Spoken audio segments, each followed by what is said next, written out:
Good afternoon, everybody. What's up, Seth? What's happening, man? Not Mark? much. Mark, good afternoon. Sir, how are you? Sir, listen, we don't know each other that well, but I am certainly no sir. It keeps people on their toes.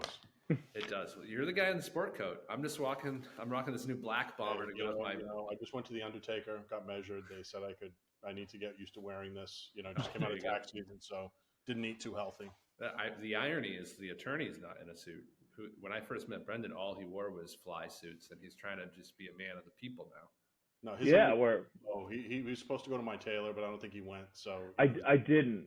I'm still trying to get the stuff from my tailor that was here in October.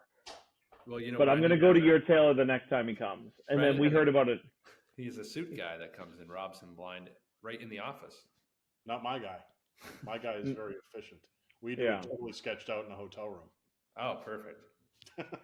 Well, I'll let Brendan do all the formalities because he'll yell at me because I'll screw it up. So no, this one's easy. So we have my good friend Mark Alaimo from LCW CPAs, big accounting firm, largest accounting firm in the Merrimack Valley. Mark is the managing partner and one of the most interesting and fun guys that I know in the business. I've been telling Seth for months, I can't wait till tax season is over. Mark is going to be awesome. You're going to love Mark, and I think you are. So Mark, welcome. We're super excited. The tax season is over, and we finally get to have you on the podcast. Yeah, welcome. We're very excited. Cool. I'm sure everyone is so done thinking about taxes that now's a great time. So, we can make your listenership absolutely plummet and bore them with some more tax stuff. Well, listen, we do that just on our own. We don't need guests. We don't need guests for that. So doubtful. Is tax season really over? No. Not because 90% of I bet our listeners are on extension. Extension City, man. Let's go. And when did I file that extension? April 18th. I think that's when it went out. Yeah, at the last possible second. Hey, you know what? We check with our software, and though we're outside of Boston and on the Eastern time zone, our software program is in the Midwest. So that means extension time for us ended at 12:59. Nice. You were up late. Trying to get clients like me just to give you a quick email back. No, please don't pay anything. File the extension. Yeah, so you wish. So you guys know what the biggest confusion is with extension day, right? No. It's an extension of time to file, not an extension of time to pay. And lots of folks you're screwed, Brendan. And I already filed. I got a refund. Really? It's bullshit. Yeah. I don't know what things are. I hear about refunds. Business must be tough, Brendan. I know. Things are bad over here. No, we pay ourselves. I had the wrong elections on my W-2 or whatever it's called. Yeah. So I was getting a ton taken out all year. So Yeah. Addressed to 1600 Pennsylvania Avenue. Yes, they changed the withholding tables several times and screw people up on both sides of the equation now. Man. But anyway, so it's an extension of time to file, not of time to pay.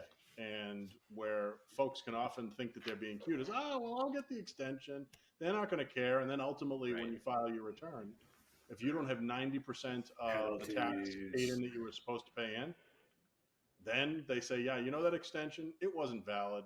So we're going to ding you with late payment interest, late filing fees. I feel like you could be in a situation of lots of pain if you try to get too cute. So we'll see. Well, no one swims naked with the IRS. Yeah, truth. Well, I'm excited for some reason to talk taxes today. I think we got. You're always excited to talk taxes.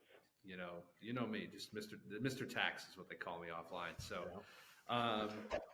listen, I'd love to talk very specifically to the realtor audience out there, right? So obviously, as a realtor myself, I think it's a screw up that a lot of agents maybe make. Sorry. I was going to say, before we get to the audience, to the realtor questions, can we talk to Mark for a couple minutes about his background, who he is, and how he... You stop talking, I start talking. I know. Well, I didn't know where you were going, and I was trying to see where it was We're headed. never going to get there again because I already forget what I was going to say. So, I wrote it down. what was I going to say? I don't know. You were going to talk about our realtor audience and what are the biggest mistakes that our realtor audiences are making, and how can we help them avoid them? Good. That was good. Thank you. Yeah. But yeah, Mark, I'll talk about you again. So, Mark, you're the managing partner of the largest accounting firm in Merrimack Valley. I think last time we talked, you had 50 or more than 50 employees. We're 40. I can't handle 40. Okay. 40 employees, big tax consulting or tax advisory and audit practices. Yep. So tax compliance, tax planning, consulting, and audit and review and compilation work. Awesome. And how'd you end up there? You seem like a young guy to be a managing partner of a big accounting firm. Yes. So, how'd you end up in the seat? So I studied accounting in school, so I'd never be unemployed. Really? I hated accounting. I have a fun accounting. I'm good at it. Later. So my career path, most of my career, I've been in private wealth advisory and family office advisory. So that's what family office is, wealth management for the obscenely rich. Yeah. There was a point, probably my most fun family office job. I was working for a multifamily office where I had 11 families across 3 continents, 5 countries, with a cumulative net worth of $1.8 billion. And the smallest of them had a tiny fortune of $50 million, and the largest had a fortune of about $500 million. Are they looking to adopt? No. They don't. They don't need us. Again, are most of them very happy? Yes. But you have a whole new set of problems. I mean, I'll give you a really quick, I'd be okay being unhappy in Pertese sheets, right? Like I could be very unhappy in a very luxurious surrounding. Brendan, this is the life you were meant to live. So this was obviously one of my clients. We also worked with his father. His put it this way, one of his relatives comes from a family who was former Secretary of State of the United States, and another one has a gigantic museum named after them in New York. So you can piece together the two. So this kid was 33 years old and lived in Bend, Oregon. And he had a college degree. He went to University of Oregon, studied botany. Oh, and he was a bothead. So he had a 50-acre property in Bend, Oregon. Yeah. With an arsenal of weapons that could arm a small nation. Right up your alley. And he used his botany degree to genetically modify weed. Oh, a weed, or what about psilocybin too, or what's the mushrooms? No mushrooms? No. He was no mushrooms. He was just weed, and he would go from there to Breckenridge. Do that thing. The funniest part of his story is this kid was worth about $150 million, trust fund baby, 4th generation, and he fell in love with this Hawaiian girl who worked at like the local Red Lobster. Stop. Why is this guy going to Red Lobster?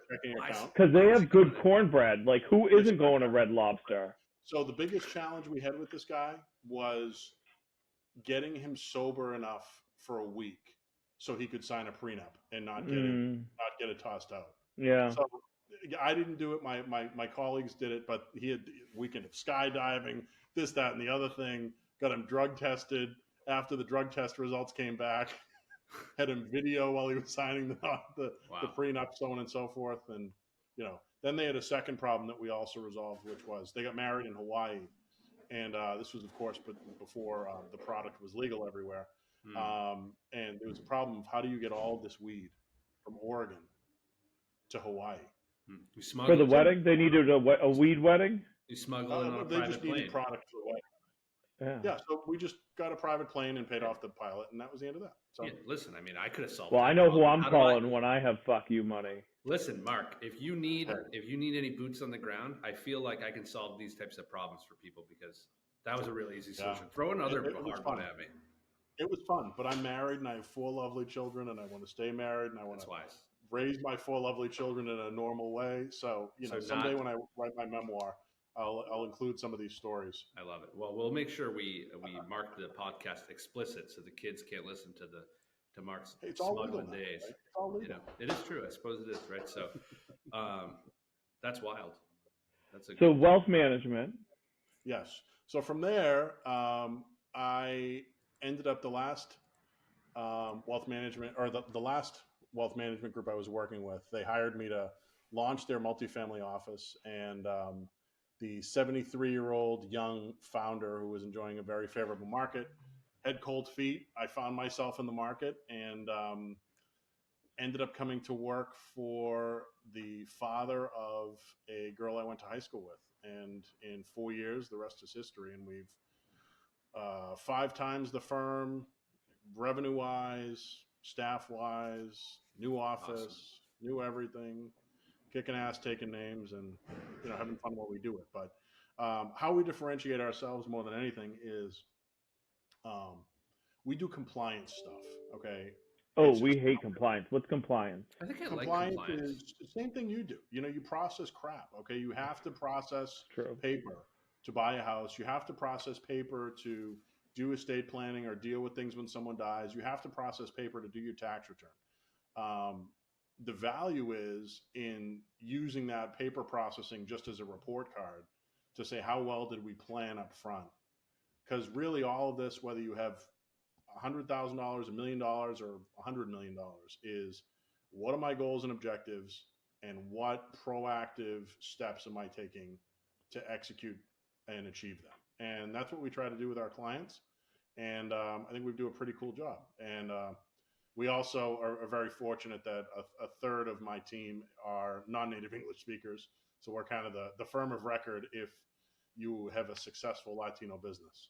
Because Very cool. Though all of our Hispanic clients speak English, they like to talk about their health, talk about their money, and make love in their own language. So, we satisfy hopefully just point 2. Could do all 3. Just, maybe. Might be more like the first client. Could be a conflict of interest. Yeah, could be a problem. Yeah, fair enough. We're actually hosting an event at our office with the North Shore Latino Business Association as the invite. Yeah, we'll make sure you get an invite to that. We'll be there. Well, all right, cool. You'll definitely get an invite. We'll bring the pastelitos. Maybe we'll bring some leyenda from the DR. Ah, see? Wow, this is so over my head. Yeah.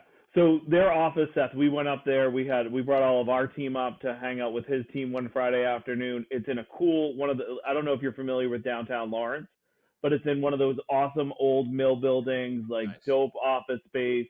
So cool. Like they're just doing really awesome stuff at LCW. And really interesting point. We were introduced to my buddy Mark by our friends at Reading Co-op. So Very Mark is Reading Co-op has a deep infiltration in Lawrence, and Mark is pretty tight with a couple of the commercial guys at Reading Co-op, and we were sort of able to meet that way, and it's been a great relationship so far, and we love working with them. So let's get into it. Seth had a question about the realtor audience, and I wrote it. Okay, cool. Can I ask my question? But I have one more before we get into tax. Okay, a lot of teasers here about what I know. Might one day talk about. Mark's taking notes on you. He is. It's a 2-part question. One is, what the hell's a family office, and how do the realtors that we're working with and talking to and listening to break into the family office world and start to be the broker of record for family offices? Yeah, what is a family office? So a family office is a wealth management firm on steroids. Okay. So most wealth management firms will provide advice, provide investment advice, provide maybe estate planning advice, maybe insurance advice. Some will sell product, but we're not going to tell about the product pushers. We're talking about the fiduciaries. But with a family office, you're going to have that those same subject areas, but significantly deeper, and they're going to handhold on implementation. As Brendan will share with people, I'm sure over and over, on the estate planning side of his business, he can do the most spectacular estate plan, but if they don't retitle assets, it's not worth the paper it's printed on. A family office will do that and then some. And pretty much if it has to do anything with the family's assets, or it has to do with anything financial related to their life, you're their go-to. Whether it's, hey, I need help selling my super yacht in the Mediterranean, which I did for a client, versus my airplane pilot just quit and I need to get the plane from here to And there. I'm stuck in St. Bart's and I got to get home. These are the same problems I have on a daily basis. These are all, it's a lot of just very, very high touch, very, very bespoke services to people that really, I mean, as the song goes, more money, more problems. Right. It does happen because the more money you have, the more people are trying to fleece you. No doubt. And, you know, it's a good family office is going to serve as not only as your consigliere, but also serve as, you know, your trusted implementer that you're not going to get screwed along the way. That's deep. So how do you end up in that niche business? You're smart, technically. So from a, I mean, estate planning is a big piece of it. Sure. We don't do documents as CPAs or as I mean, I have a bunch of financial planning credentials too. We don't do documents, but if you were to think of all the different planning strategies, whether they're estate planning, investment planning, insurance planning, so on and so forth, that you've done, and you were to think of it as a tool that you put into a toolbox, most people in their lifetime, most practitioners are going to use 20% of their tools. Just like most homeowners use 20% of their tools: the flathead screwdriver, the Phillips screwdriver, and a pair of pliers, right? Maybe a hammer once in a while. Okay. Same thing with an estate planning firm or with a family office, but they're going to use every tool pretty much at least once. And once you do that, you know, it gives you perspective on, you know, what to do, what not to do, and, you know, just so many stories, so many different use cases, so many different circumstances to think about, that, you know, if you're technically really strong and you end up with the right traditional firm, because there really aren't too many pathways to family office work, except, you know, really good attorneys who are sick of traditional attorney work, or really good accountants, or really good financial planners who are just sick of it and want something more, but are technically strong and, you know, frankly have a personality and can be relatable. What about really good realtors? Really good realtors, you're part of that team. And again, for realtors, it's a matter of, well, first off, how do you become the go-to? It's going to depend, because most folks that own investment property you're going to deal with their family office. You're not going to deal with the wealth creator or the matriarch or the patriarch, because frankly, too much work. I don't get my hands dirty. Right. Okay. The biggest encounter that you're going to have with people of this wealth is going to be selling their brownstone. It's going to be selling their place in Situate, their place in Marblehead that they summer in, those sort of situations, their place on Chestnut Hill. And once that happens, if you build a relationship with them that, you know, you're around people of prominence, and, you know, you recognize they're just people that you get referred. Put their pants on one leg at a time, and you're competent and you're fair, you know, you can make things happen there. I mean, you'll develop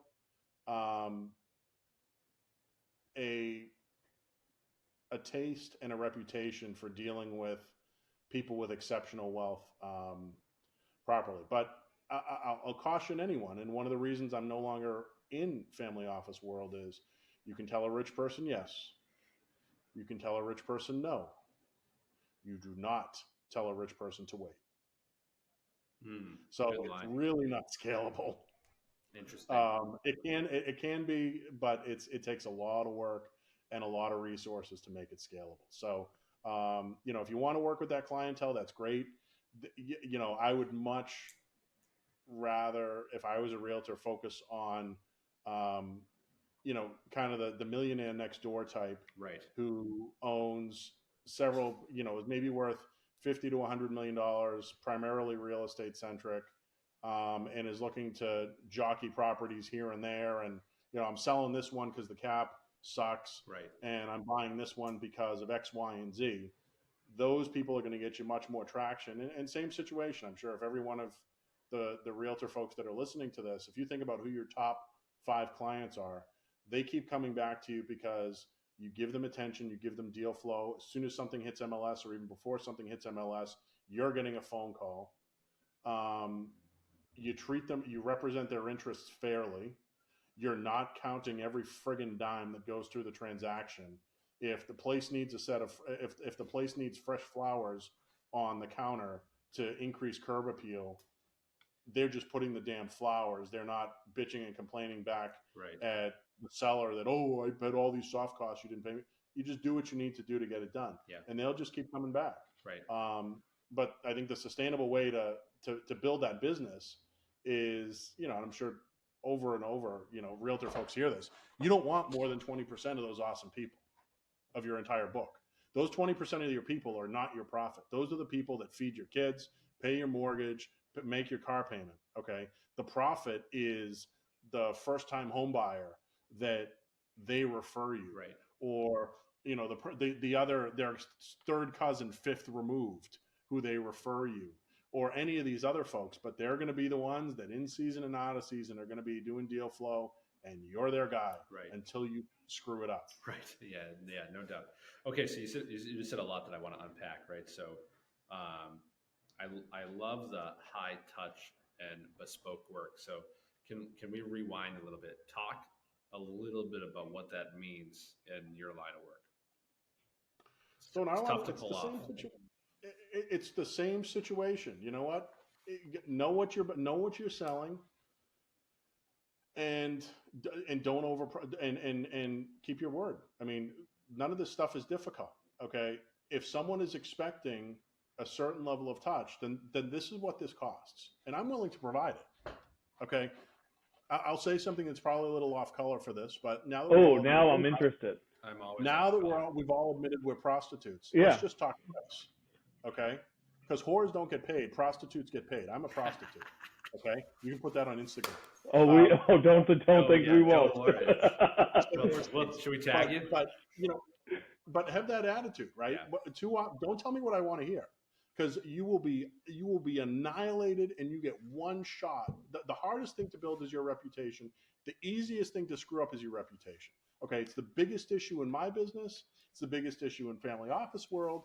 It's the biggest issue anywhere. Ironically, in real estate world, if you really consummately suck, it'll catch up with you. But most people don't buy houses on a regular basis. So in fact, you the get vast a lot majority more of realtors times to kind of own your craft. The vast majority of realtors are, quite frankly, quite bad.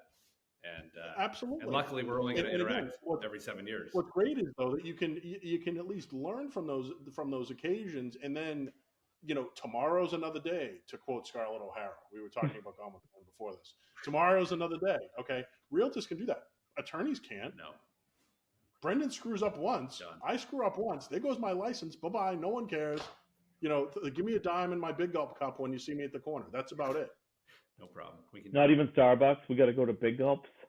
Oh yeah, we can't afford that. They hold more dimes. Oh, okay. Oh, that's true. Trust me. I know you've never been in a 7-Eleven, Brendan. I have. There was one I used to go to. Yeah. When? Did you work there? No. God, no. There was one near a bar in the South End that you could go and get. They had some nice rolling papers behind the counter. And a taquito on the roller thing. I loved the taquitos. Yeah. Taquitos are really good at 2 a.m. FYI. Yeah. Anything is good at 2 a.m. Right. That's true. Let's be real. That's true. So I had a sausage, peppers, and onions at a Bruins game the other day. Oh, we were there. What night were you there? I was there the only day they decided to lose. Oh. Which should have been game one, because quite frankly, they played horribly. They deserved to lose. They did.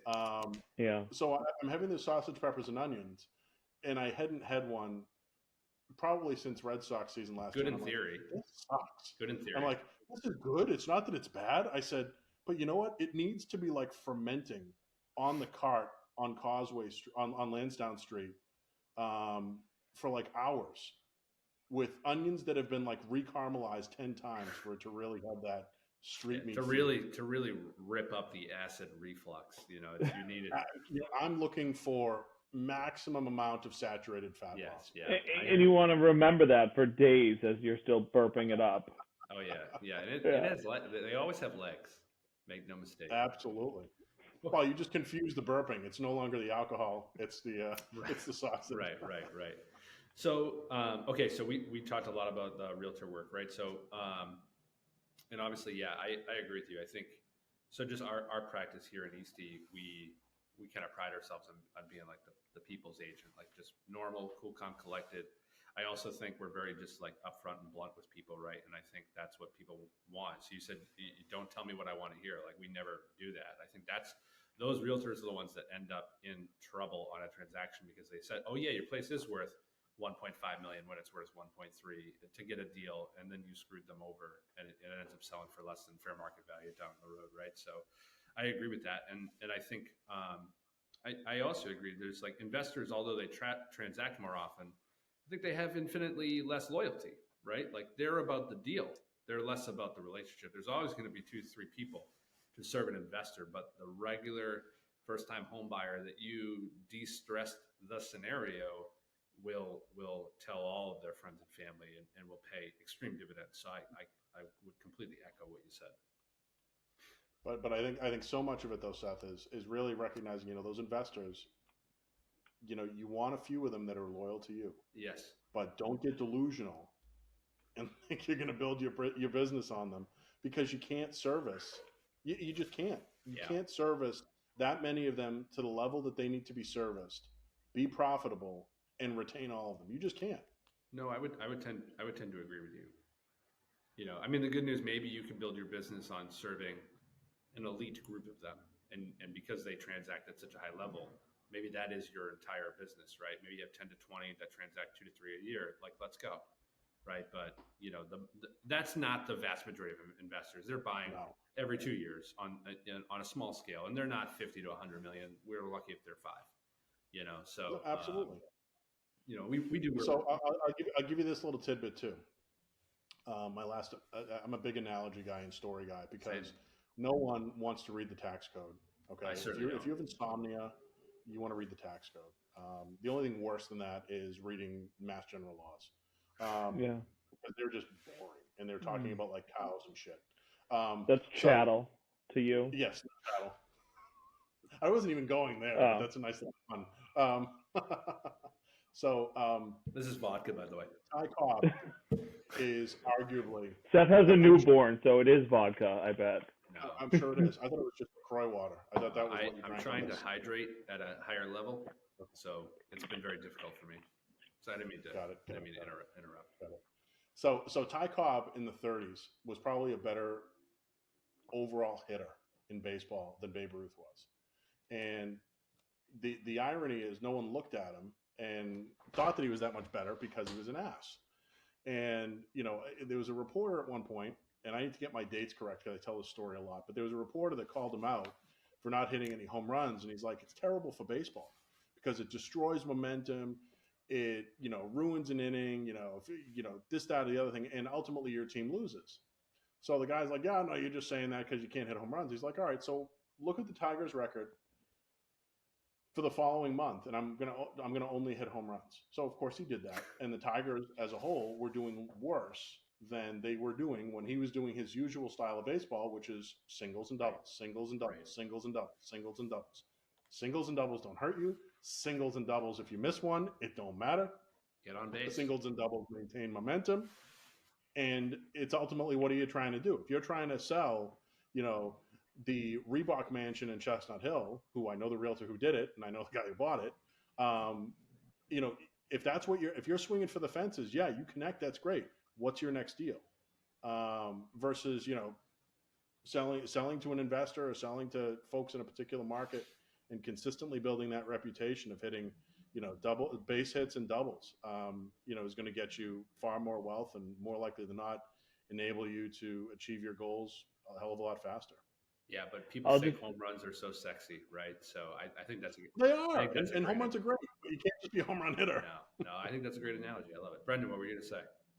I was going to say, do you know what baseball is? Yeah, I've been. Okay. Fidelity has a box, and I've gone there with them. Yeah. Good. Okay. I just wanted to make sure. Yeah. Of all the boxes to sit in, the ones at Fenway Park are the worst. Yeah. Most of the seats, quite frankly, at that park are suspect at best. The whole park sucks, It's in not all great. honesty. It's not All great. right, now you're being a snob.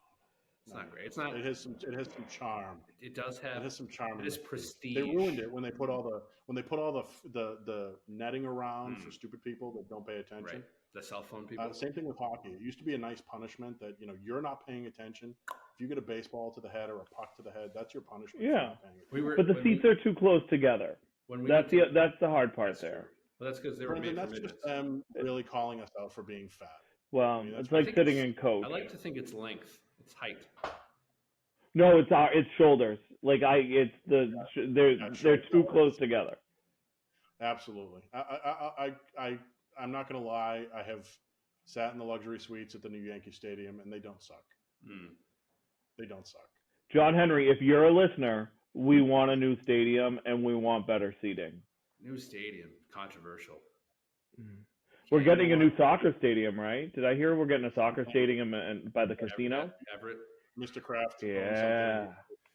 Mr. Kraft knows what's up. Mr. Kraft is where it's at.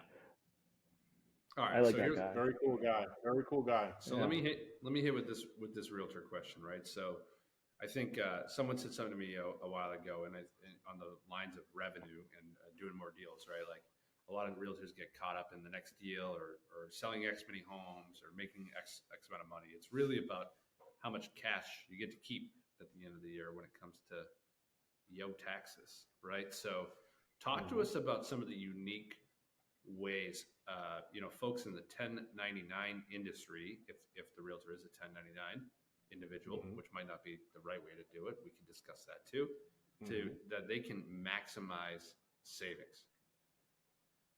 Okay. So asterisk. I'm going to sound like a lawyer here. I'm going to give you the worst answer to any question that can be asked, and that is, it depends. I love it. But I'll take a stab at it. So realtors are inherently 1099 business. Whether you have your own ensemble, meaning you have several realtors in your office or whatever, unless you are running the brokerage yourself, you're going to be receiving a 1099.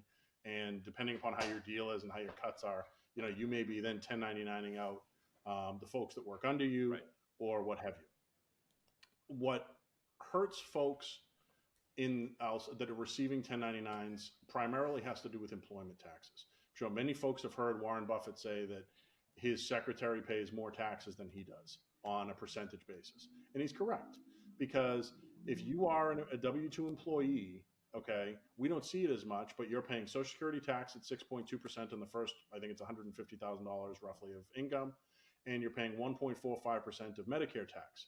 Your employer is also paying the same taxes on the other side that you don't see.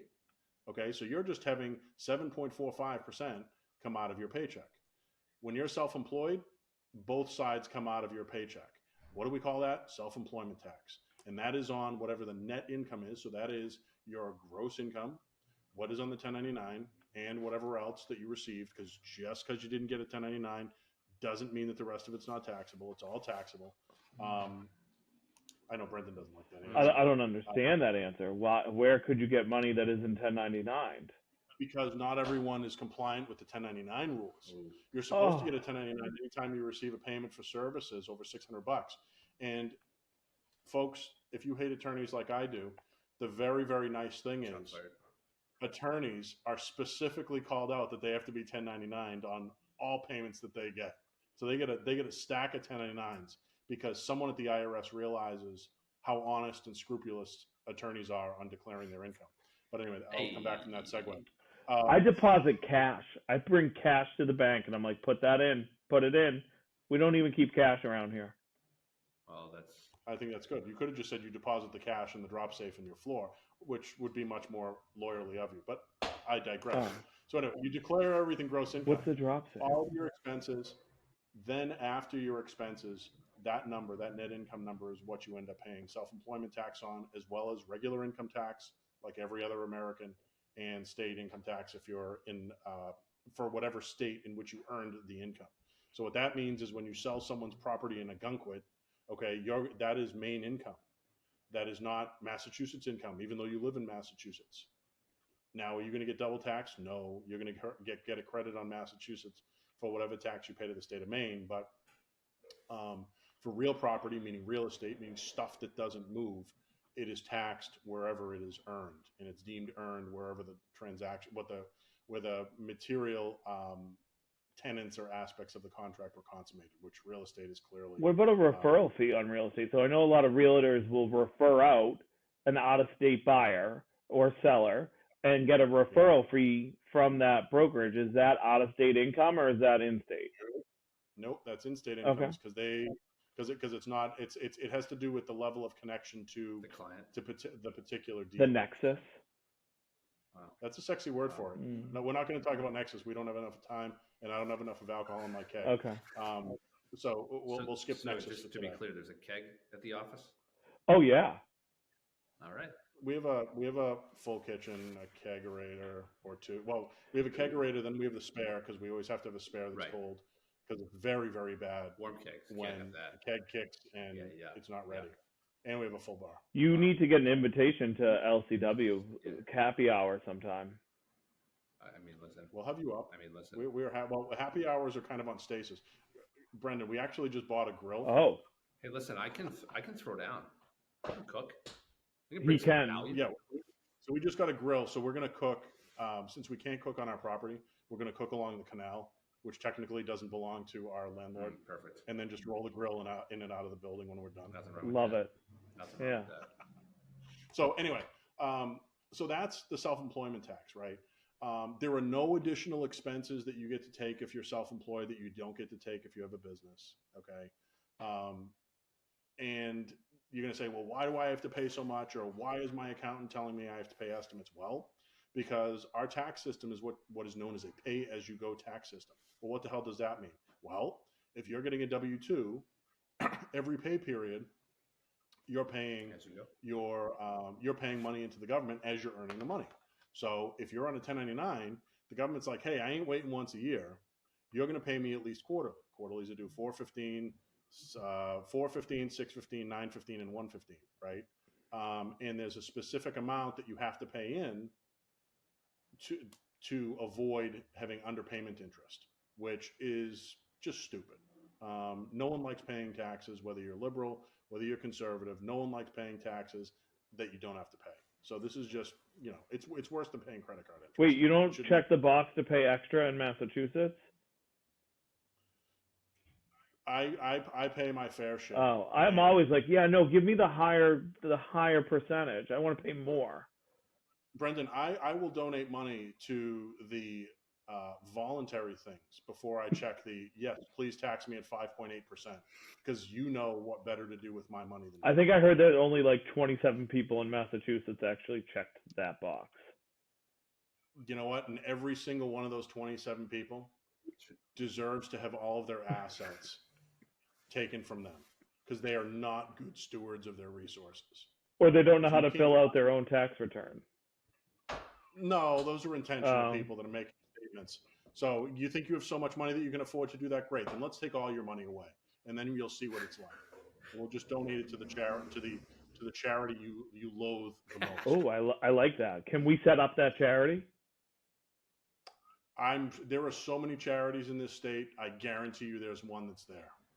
So would you say, if I'm understanding correctly, what most realtors should do is keep a great P&L, a profit and loss for their expenses, or keep track of their expenses, I guess I would say. So Seth, how about I tell you everything that a realtor should do to minimize what they have to pay for taxes? How about that? Thank God we're recording. That's what I'll tell you. Okay, good. So step one, keep a great P&L. Hey. That's easy. But the easiest way to do that, don't be cute. Get a second credit card. Okay. Agreed. It doesn't have to have your business name on. No one cares. Get a Capital One card, even though the miles suck. But get a separate card. Don't get a Capital One card. Get a real card. Well, if you can. I understand. Some folks, not everyone can have a Centurion card on this call. I know that. But if you can, have a Centurion card. Okay, they don't suck. I don't even know what that is. Clearly, I'm in the wrong room. You know what that I don't is. think so. It's an Amex. That's the formal name of the black Yeah. card. You could have just said black card. See, you were so high class on that you had to one up the black card. Brendan knew what I was Of talking course about. he did. He rocks the Centurion card. Let's be real. The only black thing I have right now is this pen. Yeah, and that's the wrong color also, to be clear. Well, the ink is blue. The pen itself is black. Oh, okay. There we go. It's a psycho pen. So you want to segregate it, right? Because life gets complicated, okay? So the gifts, the welcome gifts, the networking lunches, the marketing this, the subscription fees here, just keep it segregated as much as you possibly can. Keep track of your mileage, okay? Because very few realtors have a car that is exclusively for real estate. You cannot write off your entire car if you're a realtor saying, I'm going to Demoulas and that mileage counts because I was prospecting while I was at the deli counter. Don't be greedy. If you're, there's an adage in investing, and it should be in all life. Bulls always win, bears always win, and hogs always get slaughtered. Don't be a hog, because then you're begging to be made an example of, and the government will crush you because you're trying to be too cute. And frankly, it ain't worth it. It's not worth it. It's a law of diminishing returns. Just do the right thing. So just on the mileage point, have you ever heard of the app Mile IQ? So you just took away my thunder. Oh. Most people do not keep little diary books in their visor. I don't care what app it is. There are a million different apps. Choose one that you like and just use the damn thing. Set it up on your phone. No one is away from the precious for more than 5 minutes ever. And I don't know anyone that intentionally leaves their house without the precious. That's true. Okay. So just let it do it for you. And then when you're going through it, it's easier to piece things together. So true. Okay. Another biggie, huge thing is business use of home. Is this the Augusta rule? The Augusta rule is probably next. We're going to talk about that after this one. Now. Okay. I don't know if it's a top. Business use of home. So business use of home is the Augusta rule has to do more with rentals. Just Google it. Well, I don't refer to it as that. We refer to it as the vacation home. I haven't heard it referred to as that for a long time. Well, didn't it start in Augusta when people were renting their houses out for the golf tournament thing? The Masters, the Green Jackets? It did. See?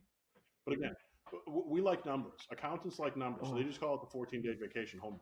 But that's not for this. That's not for realtors. That's more for people that own stuff. So business use of home. If you have a bedroom in your house or a home office in your house that pretty much you're not once in a while, but you're using more than occasionally to do work at home. Okay. That qualifies as a home office. What that means is you can write off take a step back. The way you do the calculation is you figure out the square footage for that room, total square footage for your house, and whatever percentage that is, that percentage of mortgage interest, real estate taxes, repairs and maintenance, utilities, everything else like that can be written off as against your small business, against your Schedule C 1099 activities. Now you're going to say, well, why the hell do I want to do that? Isn't that going to hurt me on my Schedule A? Well, guess what? Since the Trump tax law significantly increased the standard deduction for most taxpayers are not filing the Schedule A anymore. So it really doesn't matter. You're still getting the full standard deduction. You're just going to have some additional, real estate taxes to write off and some additional mortgage interest to write off. So you do those things. That's going to minimize to the maximum extent you legally can what's going on. What can you do beyond that? Is going to be dependent upon where you are and what state in life. Okay. If you're in a situation where you're in accumulation mode, you're making plenty of dough, maybe your spouse is working, maybe this is, a job that's really turned into something cool. It's making more money than you ever thought. You can save that. You obviously, if you're people do that, you don't have, you actually, some people SEP IRA talk. Yes, this is the SEP IRA talk. I feel like I'm checking a lot of boxes. Like I know what I'm doing right now. It feels great. Yeah. Well, sometimes. But I'll throw you for a loop in a second after this. So SEP IRA, easiest form of self-employed retirement plan. You can contribute up to 20% of your business net income. But what if you want to contribute more? Well, you can't do it now, but you can enroll in something known as a solo K or a solo 401k, which allows you to contribute even more because you can contribute the full 401k contribution limit, which I think is somewhere around $23,000 this year. Plus, you can do a profit sharing contribution up to 25% of net income. So it's a way to get even more into there. That was a new one. And but again, it all comes down to what your objectives are, what you're trying to do. If you're in a situation where, and many folks that are realtors are also investors, and they're like, the hell with that. I just want to take the money so then I can find some buy money for my next piece of rental property. Guess what? You're not going to contribute to the SEP IRA. Could you? Yes, you could. And then you could do things known as self-directed IRA investments into rental real estate and get really, really sexy. But you also then have to deal with a lot more fees, a lot more complexity. And, it comes back to the old adages. Is there enough of juice for the squeeze here? But you can do it. Love it.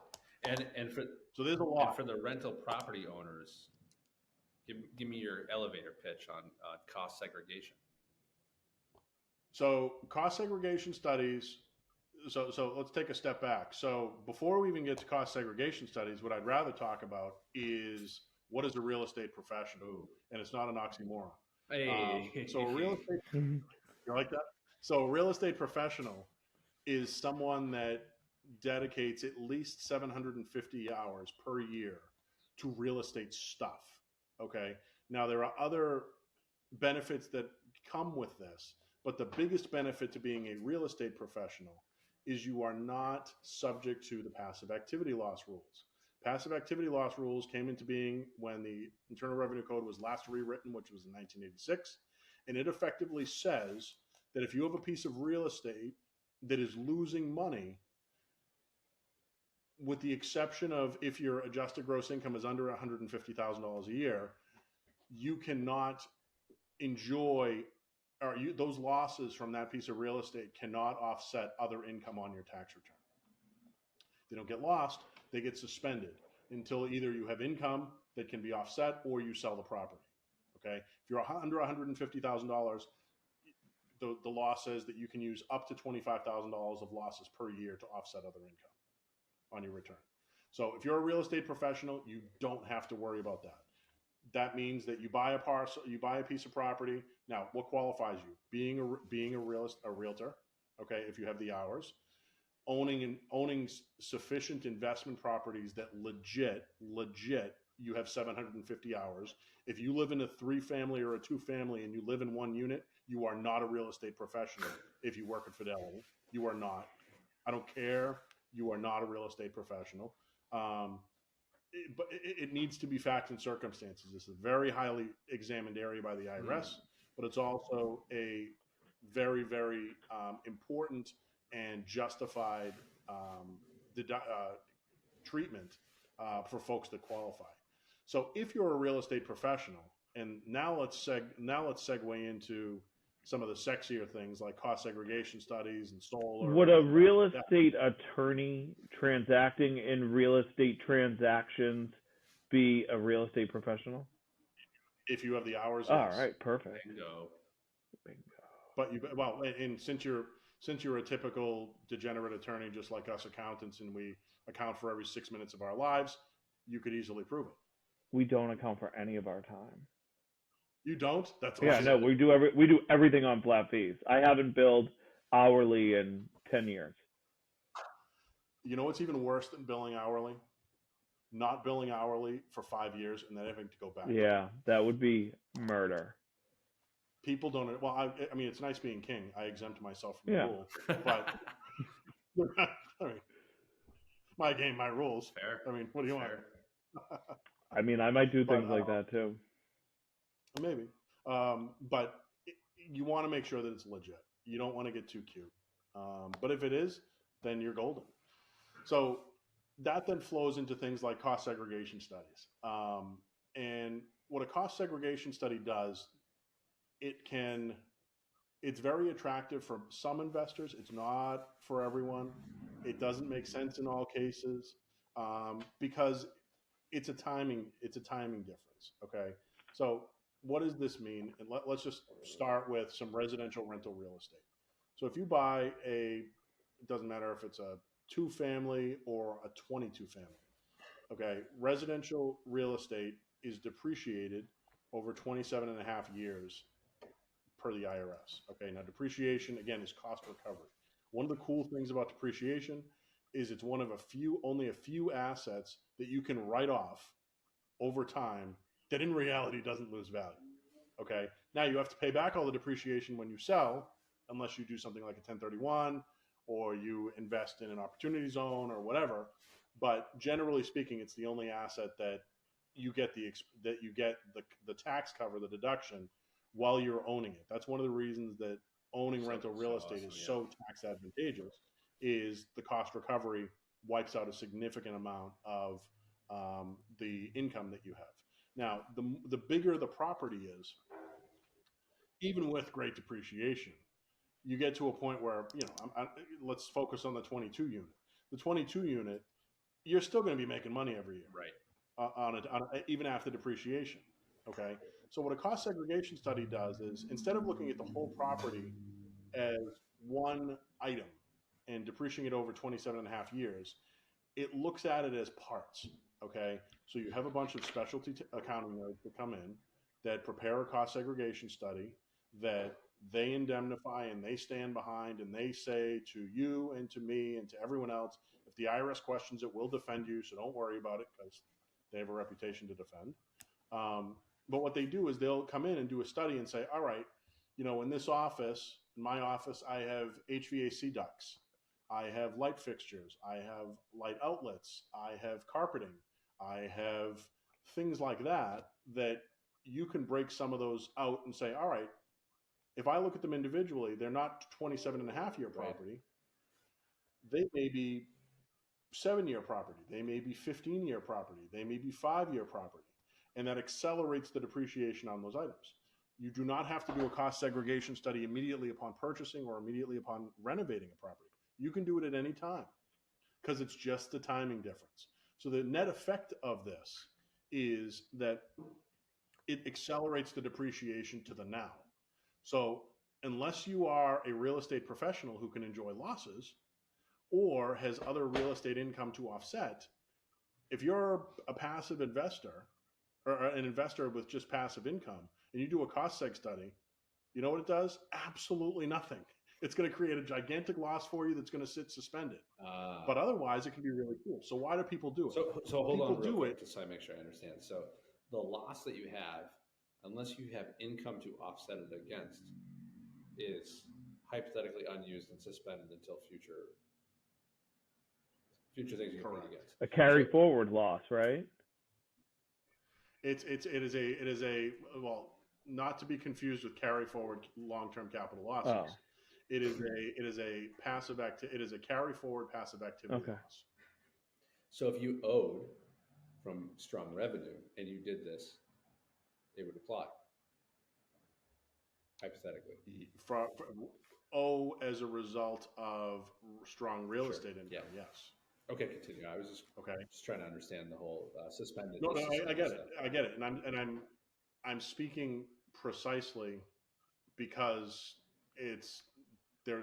That's how it works. It applies in some circumstances, not in other circumstances. Hypothetically, Certain types of income. if you had two sources of income, one of them being more than 750 hours in real estate, and the other one being, I don't know, wealth management, right? So say you manage money and you manage real estate. Brendan, let me give you a real life example. So we have clients that own 2 million square feet in Lawrence and Mill Space.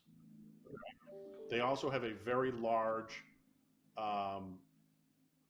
IT business in the hardware space. Okay, their IT business is making them about $500,000 a year each. It's two brothers. Their real estate loss, since the amount of real estate they own, they qualify as real estate professionals. There's a special election you have to make to have all of your real estate looked at as one piece of real estate for the accounting. Because technically, the way the law is written, you have to have 750 per activity. But there's an election you can make to have them all look at as one. what they're able to do is if they have losses on their real estate side, those flow right through to the extent of basis that they have to offset the income from their totally unrelated. Oh, it does. Okay. Very cool. Because you as an individual are the one qualifying as a real estate Yeah. professional.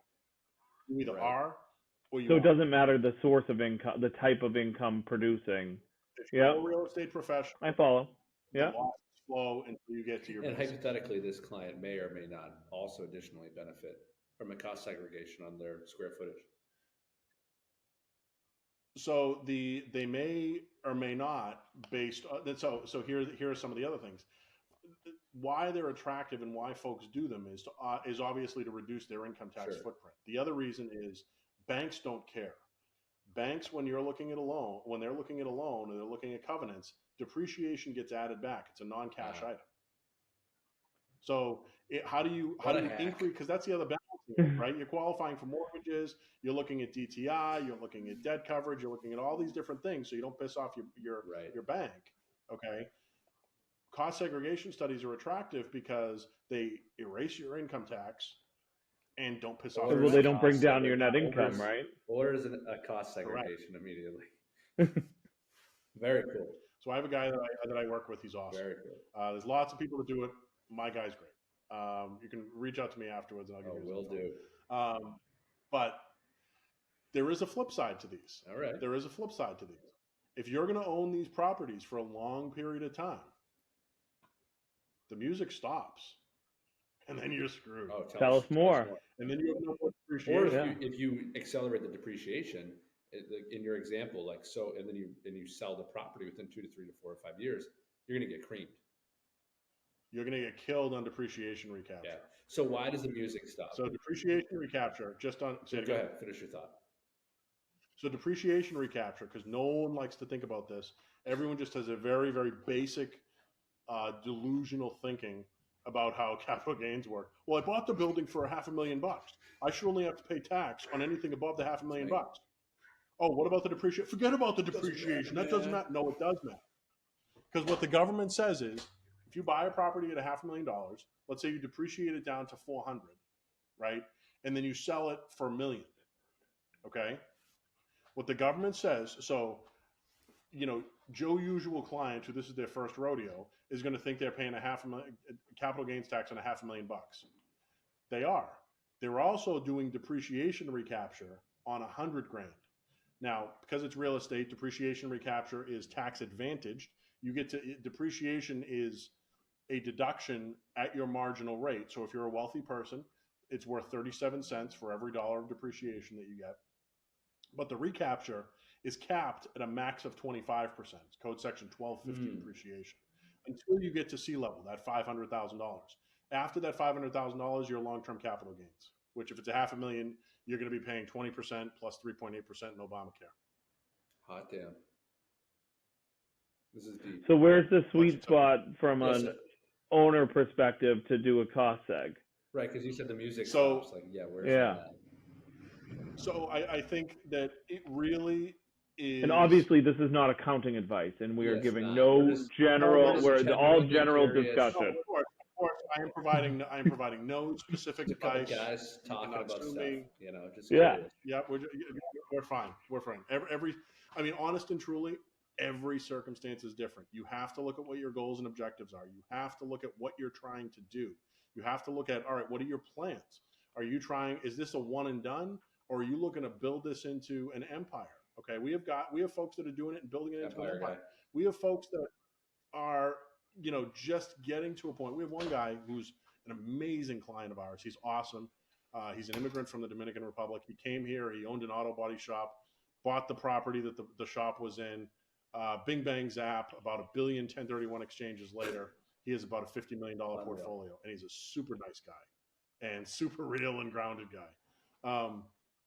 So he's in a situation where he just had a brand new building that he built, 40 units come online, and he has a shit ton of income coming on. So he's looking at cost segs and saying, man, I've been in a manageable place over these years. I need some dodge now. Or he had a big sale because this guy's been around for so long. He has a lot of really low basis stuff, which, I don't know, we can get into 1031s if you want, or we can skip 1031s, but um, this guy has so much low basis property. He needed some liquidity. He had to sell something. So, all right, he's doing a cost seg this year because he knows he's going to be getting cream this year. So it's a nice match. Yeah. Okay. There are two principles in taxation that override everything. And first is, how do you eliminate the tax legally? And if you can't eliminate it, how do you delay it? Right. And one of the ways to do that is by, either doing different things like SEP IRAs or other strategies like that, or achieving good matching. So if you're going to have a big income year, have a big deduction year. I mean, same situation if you're a wealthy individual and you're looking to fund donor advised funds and things like that. If you have a big year where you sold your company or you sold a bunch of real estate and you're philanthropically inclined, that's the year you plow the money into the donor advised fund, not trickling it in year over year because you're just going to achieve nothing. But again, you want to work as all these strategies. None of them work if you send your crap into your accountant on April 15th and say, I don't want to pay taxes. Save This me the is money. so interesting, feel Mark. attacked. Okay. All of this is stuff that you should be talking to your accountant about in August. So that's a great point, Mark. Like, how often as business owners should we be talking to our accounting team? Should it be on, April 13th?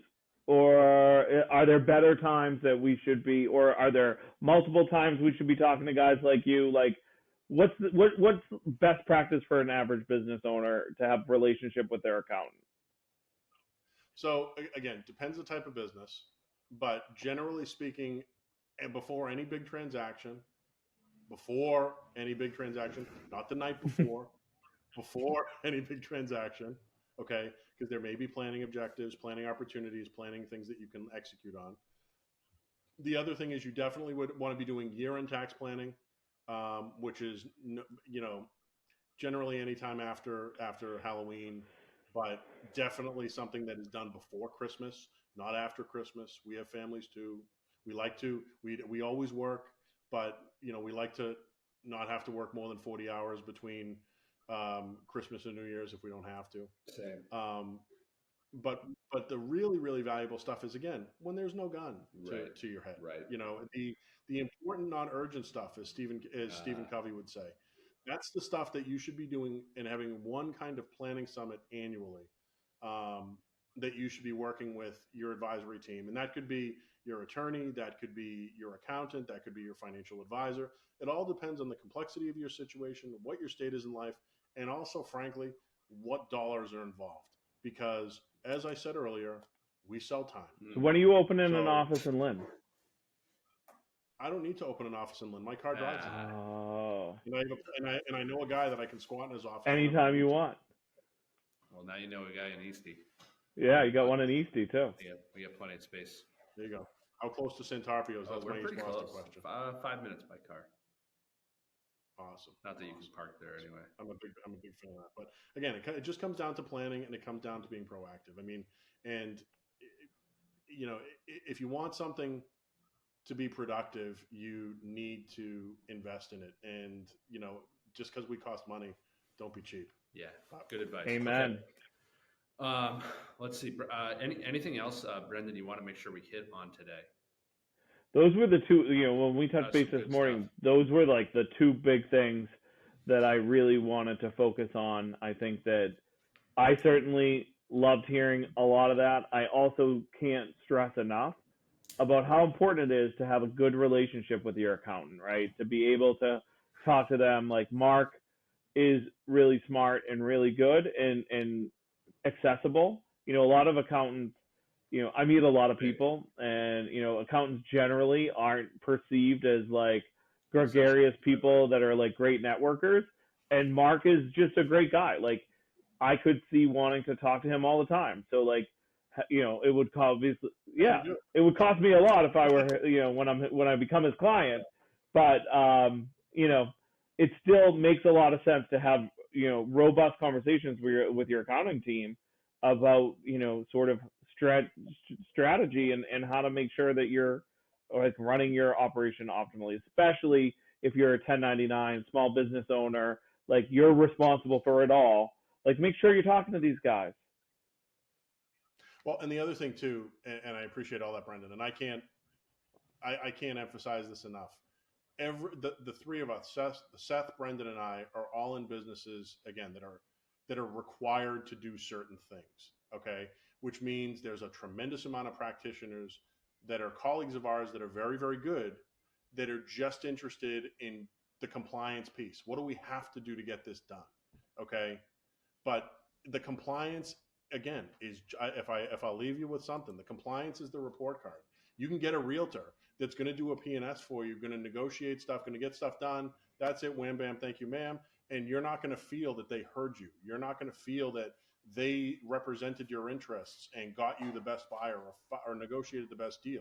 Same thing with an attorney. Okay, whether it's representing you at a closing is not just processing crap for the bank and trying to peddle you title insurance, though they do. Whoa! It's Peddle.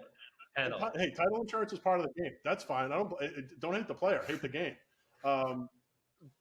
But looking at that and saying, all right, there is a lot of value that comes out of that interaction to say, am I doing a homestead on my house? Yes. Okay. Am I taking title as tenants by the entirety? One of the greatest giveaways in Massachusetts. Okay.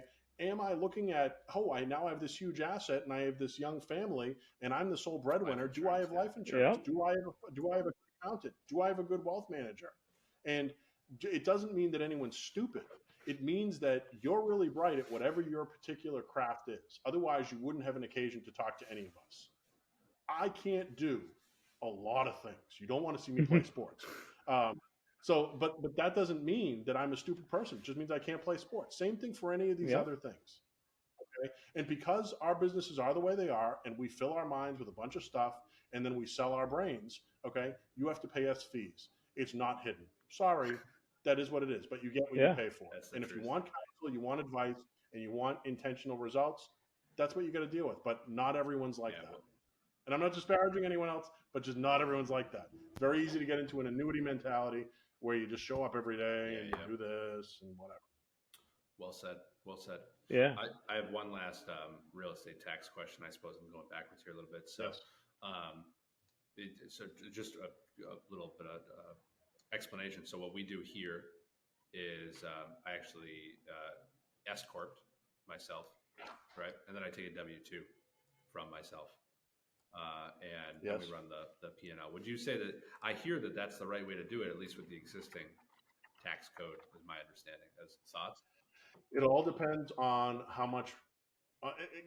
S corps are wonderful beyond the scope of today's call, and very, very appropriate. But it is all dependent upon the volume of what your net income is going to be and how consistently your net income is going to be at a certain level. Because there are arbitrages to be enjoyed and other benefits to happen, but it's dependent. The to S corp or not to S corp is one that has to do with the net. It's a bespoke answer.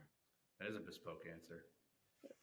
Yeah, it was kind of forced. Yeah, I would agree. It wasn't. All right, I have some people waiting, gentlemen, so I got a ditch. Don't log off. I want to give you my word. Give us your word and keep this running in the background so it can upload. Absolutely. So my word is execution. And my word is execution because all of us create plans. All of us have New Year's resolutions. All of us do everything else, whether it be for our business, for our personal lives, for relationships, whatever.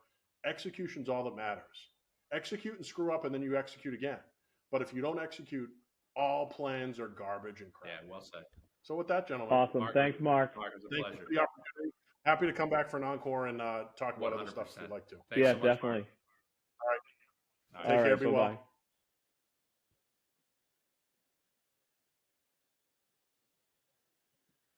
They're gonna stop. Yeah, but it's.